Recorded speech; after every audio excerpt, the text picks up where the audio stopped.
नमस्कार। पिछली कुछ चर्चाओं में हमने रोमांसवाद और उसके प्रमुख कलाकारों के बारे में बातचीत की और आपको स्मृति दिलाना चाहूँगा कि रोमांसवाद की जो स्थापना हुई वो किन परिस्थितियों में हुई थी ये आप सभी जानते हैं। उसके बारे में चर्चा हो चुकी है कि नवशास्त्रीयवाद की जो एक पारंपरिक पद्धति थी, एक शास्त्रोचित जो यूनानी शास्त्रीय कला पर आधारित जो सिद्धांत थे, उन सिद्धांतों को लेकर नवशास्त्रीयवाद शुरू हुआ था। और जब नवशास्त्रीयवाद के अंदर उन पुरातन परंपराओं के प्रति आग्रह कम हुआ तो नवीनवाद के रूप में रोमांसवाद आरंभ हुआ था।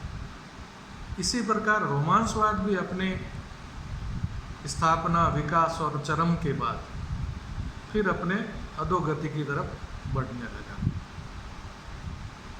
अब नवशास्त्रीयवाद में जहाँ पुरानी शास्त्रीय कला और पौराणिक विषयों के प्रति जो आग्रह था, ऐसा ही रोमांसवाद का जो एक दृष्टिकोण था, उस आग्रह के प्रति भी लोगों की और कलाकारों की भावनाएं कम होने लगी थी। और रोमांसवाद में जो सबसे बड़ी उनकी विशेषता थी, जो बाद में उसकी कमी के रूप में इंगित की गई, वो थी कल्पनाशीलता।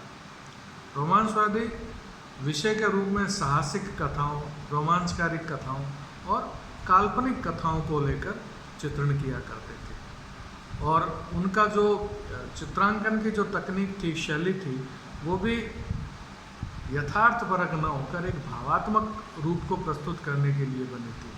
जैसा कि रोमांसवाद के लिए कहा भी जाता है कि दिल के भी अपने तर्क होते हैं, तो वो अपने चित्रों के अंदर भावनाओं को ज़्यादा महत्व दिया करते थे। और उनका जो दृष्टिकोण था विषय के प्रति और अपने विचार के प्रति, वो काल्पनिक भी हुआ करता था। तो रोमांसवाद के अंत के समय में आपके शायद एल ग्रेको भी लिखा हुआ है किताब के अंदर, लास्ट में दिया हुआ है, लेकिन एल ग्रेको मूलतः रोमांसवादी चित्रकार नहीं था। वो 16वीं शताब्दी का चित्रकार था और रोमांसवाद 18वीं-19वीं शताब्दी के आरंभ का काल है। तो काफ़ी लंबा अंतर एल ग्रेको के और रोमांसवाद के बीच में है। लेकिन एल ग्रेको की जो शैली थी, उस शैली के अंदर भी जो एल ग्रेको को महत्व मिला, वो इस आधुनिक काल में आकर मिला। और जब रोमांसवाद और इवन कि यथार्थवाद भी जहाँ समाप्त हो गया, तो उसके बाद में एल ग्रेको की कला का महत्व मिलना ज़्यादा आरंभ हो गया था। और उनके चित्रों की जो विशेषताएं थी वो आधुनिक काल के अंदर ज़्यादा प्रासंगिक थी। इसलिए कई बार एल ग्रेको का जिक्र भी रोमांसवाद में और यथार्थवाद के समय किया जाता रहा है। लेकिन एल ग्रेको मूलतः पुराना, बहुत पहले का चित्रकार था। बहरहाल अपन बात कर रहे थे कि रोमांसवाद में किस तरह रोमांसवाद के प्रति चित्रकारों का और कला समीक्षकों का और बुद्धिजीवियों का, जनता का मोह कम होने लगा था। और उसका कारण यही था कि उन्होंने ये महसूस किया कि रोमांसवादी जो कला है वह यथार्थ से दूर है। वो यथार्थ की घटनाओं को, यथार्थ के पात्रों को और यथार्थ का जीवन का जो यथार्थ है, सामान्य जनजीवन का यथार्थ है, उसके साथ में इतना सामंजस्य या एक रूपता नहीं बना सकती। अतः एक नया दृष्टिकोण पैदा होने लगा था और जिसका प्रतिनिधित्व यथार्थवादी चित्रकार दोमिये ने किया। दोमिये उस वक्त एक ऐसा चित्रकार के रूप में उसकी प्रस्तुति हुई कि जो कल्पनाशीलता से अपने आप को अलग रखता था और जो आम जनता के ऊपर पीड़ा थी, दर्द था, उससे वो बहुत उद्वेलित रहता था। और उस उद्वेग को उन्होंने अपने चित्रों में व्यक्त करने की कोशिश की और पूर्णतया चित्र की एक उपयोगिता के रूप में, यानी कि जो उसने कला का जो निर्माण किया, उस कला का एक सार्थक उपयोगिता हो कि उनको जो तत्कालीन जो विषय है, तत्कालीन जो समाज के तबके के गरीब और निर्धन और लोग हैं, उनके साथ में उसकी कोई कोई ना कोई उसका उपयोग हो और उसकी उपयोगिता हो, उस दृष्टि से लेकर उन्होंने अपना चित्रण कार्य प्रारंभ किया। और जो पहले से जो प्रचलित परंपराएं थी उनका उन्होंने उपहास भी किया।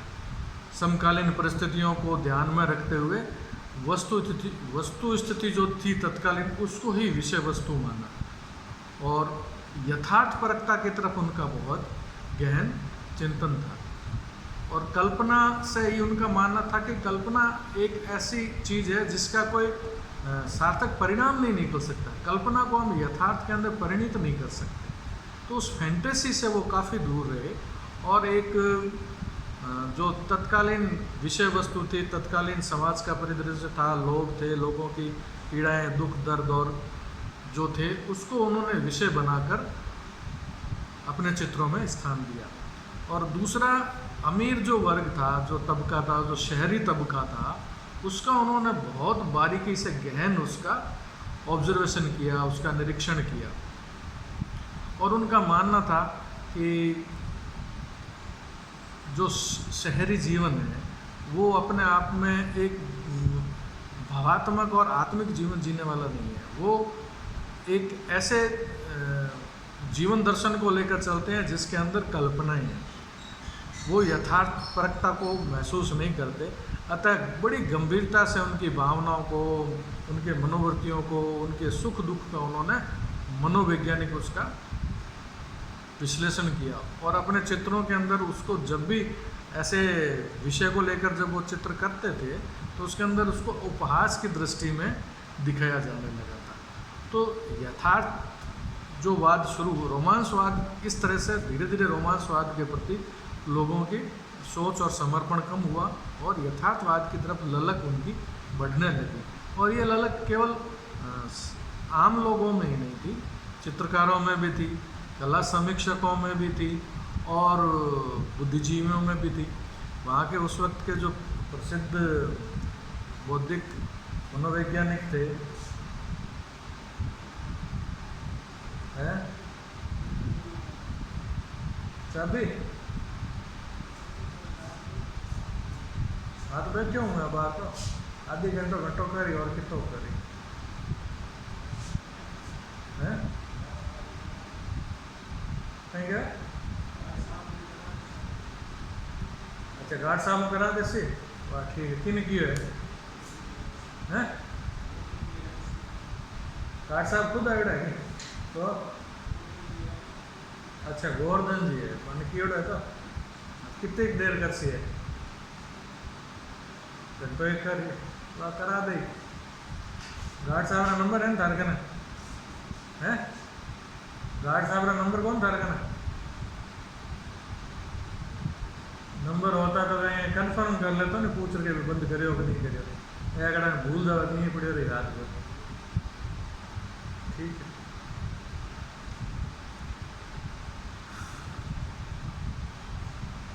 डिपार्टमेंट में तो बहुत सारी गतिविधियां संचालित होती है। 31 तारीख को परीक्षा है प्री BSTC की, BNRL की, उसकी सीटिंग की व्यवस्थाएं की जा रही है। तो उस संपर्क में बातचीत चल रही थी। आगे चलते हैं अपनी बात को लेकर कि रोमांसवाद के प्रति आग्रह केवल जनमानस का ही नहीं था। कला समीक्षक हुए, चित्रकार हुए, बौद्धिक वर्ग हुआ, वो सभी भी दोमियों की तरह यथार्थवाद जीवन के प्रति उनका आकर्षण बढ़ने लगा था। जीवन की घटना, तत्कालीन जीवन की घटनाओं, उस वक्त के जो सामान्य जनजीवन थी उसकी भावनाओं के प्रति वो और समीपता महसूस करते थे और अपने सृजन को और चित्र में स्थान देने लगे थे। उस वक्त के जो मनोवैज्ञानिक बौद्धिक व्यक्ति थे, उन पॉल सॉक्स, उन्होंने दोमिया के बारे में कहा कि अब तक कोई भी ऐसा व्यक्ति अपने समय के साथ दोमिया जितना एक रूप नहीं हुआ। यानी उन्होंने अपनी बात कही कि अभी तक कोई ऐसा आदमी नहीं है दोमिया जैसा जो अपने समय के साथ एक रूप हुआ हो। यानी यथार्थपरकता के साथ स्वयं को इतना आत्मसात कर लेना कि हर चीज़ के अंदर यथार्थपरक दृष्टिकोण रखना, हर विचार के अंदर यथार्थपरक दृष्टिकोण रखना, सृजन का आधार यथार्थता, काल्पनिकता नहीं हो। रोमांसवाद की काल्पनिक दृष्टि थी और रोमांचकारी विषय थे, और इनके लिए, यथार्थवादियों के लिए, हर वो घटना, यथार्थ घटना जो जीवन को उद्वेलित करती है, जीवन को पीड़ा देती है, दुख देती है, या उसकी कोई भी दूसरा विपक्ष हो सकता है, उसको लेकर उन्होंने चित्रण करना आरंभ किया। और एक सबसे बड़ी जो खासियत थी यथार्थवादियों की, वो पुरानी मान्यताओं का बड़ा उपहास उड़ाते थे। जो रोमन और जो ग्रीक पौराणिक कथन, जो कथाएं थी या देवी देवता थे, उनको वो, उनके प्रति अब उनका श्रद्धा भी कम होने लगी थी और उनको चित्रों में स्थान नहीं दिया जाने लगा। यथार्थ परक की अगर बात करेंगे तो फिर अपन पौराणिक और काल्पनिक कथाओं में नहीं जाएंगे, फिर जीवन में जो यथार्थ में घट रहा है उसको लेकर चित्रण किया जाएगा, और चित्रण भी कैसा हो, यथार्थ परक हो। अब जो रोमांसवाद की जो तकनीक थी, विषय की बात अपन कर चुके, लेकिन उसका जो तकनीकी पक्ष की बात अगर करें तो यथार्थ परकता के अंदर अब रोमांसवाद का जो तकनीकी पक्ष था कि जिसमें चित्रों को थोड़ा सा स्निग्ध किया जाता था और कलर की प्योरिटी, कलर की वर्ण विशुद्धता का ध्यान दिया जाता था, तूली का संचालन इतना स्पष्ट और साइंटिफिक वैज्ञानिक ढंग से होता था जिससे रंग की वर्ण विशुद्धता बनी रहे, और एक जो मस्कुलर टोन की जो वेरिएशन थी उसके अनुसार वो स्ट्रोक्स दिया करते थे। छाया प्रकाश का उसमें बहुत अच्छा प्रभाव हुआ करता था, और साथ के साथ एक लावण्यमय भाव भंगिमा और रंगों में चमकीलापन, जैसे गुलाबी रंगत को ज़्यादा महत्व दिया, चमकीली रंगतों का ज़्यादा महत्व दिया। ये सब क्या है, चित्र के अंदर रोमांस, उत्साह, हर्ष, उल्लास, कल्पना, इन चीज़ों को प्रतिनिधित्व करते हैं। तो यथार्थवादियों का और धूमिया का दृष्टिकोण इससे भिन्न हो गया। अब वो चित्रण के अंदर भी यथार्थ परकता ढूंढने लगी, यानी कि जैसा चित्र देख रहे हैं वैसा चित्र ही बनाने का प्रयास किया जाने लगा था। तो चित्रकारों का, समीक्षकों का, कलाकारों का, जनमानस का रुझान धीरे धीरे धीरे रोमांसवाद से कम होकर यथार्थवाद की तरफ बढ़ने लगा था। रोमांसवाद, अब यथार्थवाद के जो सबसे, वैसे तो यथार्थवाद के बारे में जब चर्चा करेंगे तो यथार्थवाद के बारे में डिटेल से बात करेंगे ही, लेकिन जब प्रसंगवश आ गया तो यथार्थवाद के जो लीडिंग आर्टिस्ट थे गुस्ताव कुर्बे, उनका तो एक कथन था कि तुम देवताओं को मेरे सामने ला, देवता को मेरे सामने ला के खड़ा कर दो, मैं उनको भी चित्रित कर दूंगा। तो उनका कहने का तात्पर्य ये था, इसके पीछे अगर अपन मनोवैज्ञानिक दृष्टिकोण देखें कि जो देवता को मेरे सामने ला के खड़ा कर दो, मैं उसका भी चित्रण कर दूंगा। तो ये एक टास्क था यथार्थवाद को नहीं मानने वालों का। अगर तुम्हारी कल्पना और तुम्हारी फैंटेसी में अगर दम है तो उसको लाकर खड़ा करो ना मेरे सामने, मैं चित्रण करने को तैयार हूँ। तो यह महज एक वाक्य नहीं था, ये एक दार्शनिक सोच थी, एक विचारधारा थी कि कल्पना से जीवन नहीं चलता, कल्पना की कोई उपलब्धि नहीं है। कल्पना से हम एक मानसिक संतोष और सुख प्राप्त कर सकते हैं, लेकिन यथार्थ जगत में उस चीज़ का भोग नहीं कर सकते। तो हमारी दृष्टि उपभोक्तावादी होनी चाहिए, हम जो चीज़ कर रहे हैं वो हमारे काम आनी चाहिए। आपने जो कोरी कल्पनाएं की है, उन कल्पनाओं को अब यथार्थ दृष्टिकोण में कहीं स्थान नहीं है। तो तुम मेरे सामने अगर देवता को लाके खड़ा करोगे तो मैं उसका भी चित्रण कर दूंगा।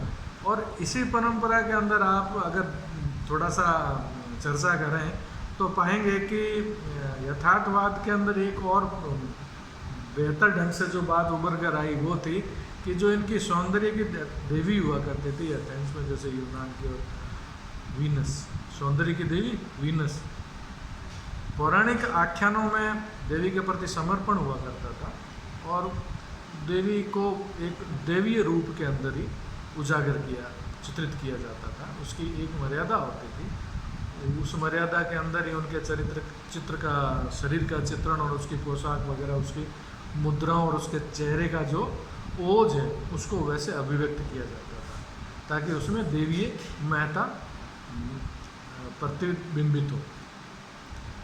यथार्थवादियों ने एक नया दृष्टिकोण निकाला। अब सौंदर्य की देवी वीनस का जहाँ भी चित्रण करते, उसके साथ में वो उस देवी की जगह किसी सामान्य ग्रामीण महिला का चित्रण कर दिया करते थे। यानी ग्रामीण महिला को चित्र करते और उसको वेनिस का नाम दे दिया करते थे।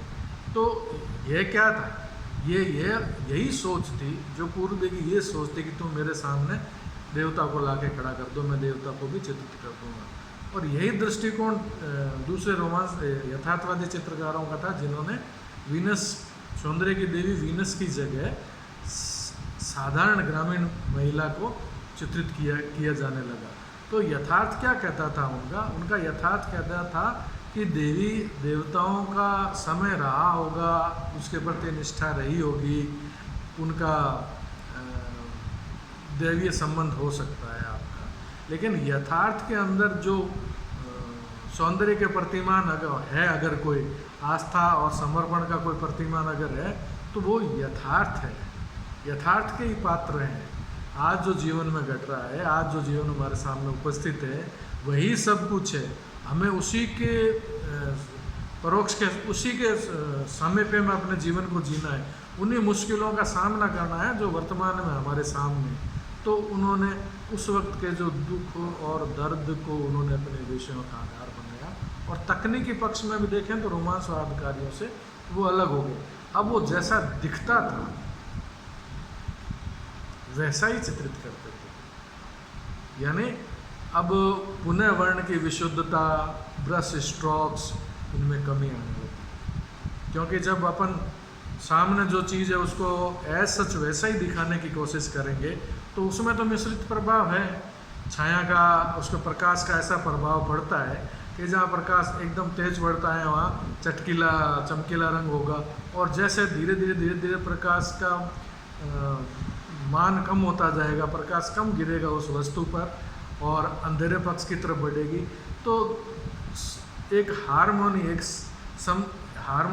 बनी रहेगी कि भाई धीरे धीरे जैसे प्रकाश कम होता गया है, अंधकार बढ़ता गया है, तो चित्र के अंदर एक रूपता बनती रहती है जो प्रकाश से, यानी लाइट से डार्क की तरफ जाती है, अचानक एक ही झटके में नहीं पहुंच जाती। और उस वक्त वस्तु का जो वर्ण है, कलर है, रंग है, उसके भी ऊपर प्रकाश का इस तरह से क्रमवार प्रकाश के गिरने की वजह से जो उसका ओज है वो क्रमवार ही कम होता है। तो उन्होंने एक हार्मोनियस जो इफ़ेक्ट अपने चित्रों में लाने की कोशिश की है, उसमें मिश्रण का भी प्रभाव रहा।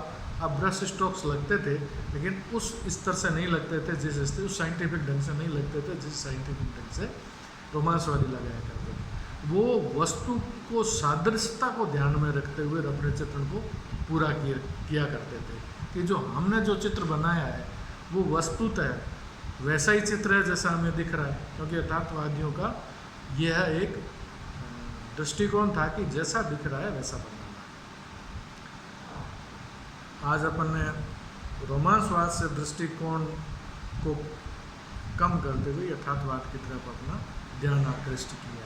ये एक ट्रांजिंग फेस है, ये एक परिवर्तन का दौर है, जब रोमांसवाद की जो कभी स्पष्ट विशेषताएं रही होगी उसके प्रति लोगों का आग्रह कम हुआ और नवीन एक दर्शन सामने आया जो कल्पना को महत्व नहीं देता था, जो पौराणिक आख्यानों को महत्व नहीं देता था। पौराणिक परंपराओं को तो रोमांसवाद ने ही तोड़ दिया था, लेकिन जहाँ जीवन की यथार्थता से हटकर एक काल्पनिक संसार की रचना रोमांसवाद करता था, ये रोमांसवाद की एक खासियत थी। तो उस काल्पनिक संसार से रोमांसवाद के प्रति आग्रह कम हुआ और जीवन को यथार्थता से जीने का, जीवन से डटकर मुकाबला करने का, जीवन को ही अपना, यथार्थ को ही अपना आधार मानकर वैचारिक दृष्टिकोण खड़ा करना, अपना एक बौद्धिक नियम प्रतिपादित करना और उस एक बौद्धिक